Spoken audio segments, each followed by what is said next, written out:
देश में 10 करोड़ से ज्यादा बच्चों को, गर्ल्स और प्रेग्नेंट विमेन को पोषक आहार उपलब्ध कराते हैं।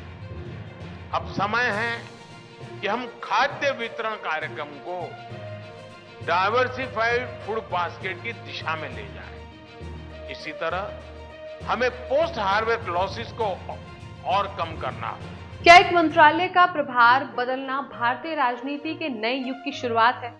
जब एक अनुभवी नेता नई जिम्मेदारियां संभालता है तो क्या उम्मीदें और चुनौती बढ़ जाती हैं?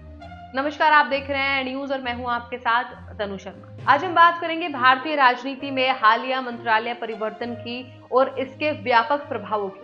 बुधवार को भू विज्ञान मंत्री किरेन रिजिजू ने खाद्य प्रसंस्करण उद्योग मंत्रालय का अतिरिक्त प्रभार संभाला। इससे पहले दिन में राष्ट्रपति द्रौपदी मुर्मू ने खाद्य प्रसंस्करण उद्योग मंत्री पशुपति कुमार पारस का इस्तीफा स्वीकार किया था।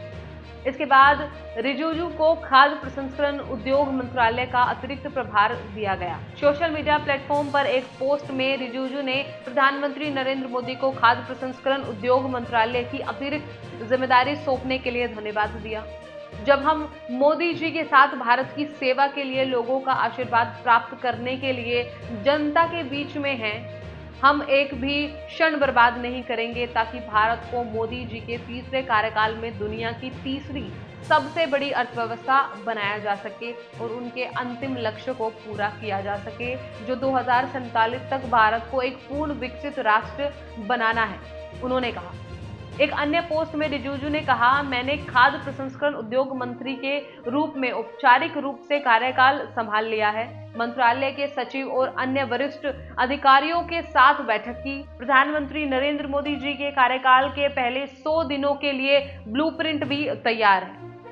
आपको बता दें कि पारस ने मंगलवार को इस्तीफा दिया क्योंकि उन्होंने भाजपा पर अपनी राष्ट्रीय लोक जनशक्ति पार्टी RLJP के साथ अन्याय करने का आरोप लगाया है, जिसे बिहार में लोकसभा चुनावों के लिए सहयोगियों के साथ सीट शेयरिंग सौदे से बाहर रखा गया था। उनकी घोषणा भाजपा के NDA द्वारा अपनी सीट शेयरिंग समझौते की घोषणा के एक दिन बाद एक प्रेस कॉन्फ्रेंस में आई, जिसमें चिराग पासवान की अगुवाई वाली LJP रामविलास को 5 सीटें दी गई और उनके गुट के दावों को अनदेखा करते हुए। आइए इस मंत्रालय परिवर्तन के पीछे की राजनीति और इसके प्रभावों पर गहराई से नजर डालते हैं। किरेन रिजिजू का यह कदम न केवल उनके राजनीतिक करियर में एक नया मोड़ है, बल्कि ये भारतीय राजनीति में नई दिशा का संकेत भी। उनके इस कदम से खाद्य प्रसंस्करण उद्योग में नई ऊर्जा और नवाचार की उम्मीदें जगी।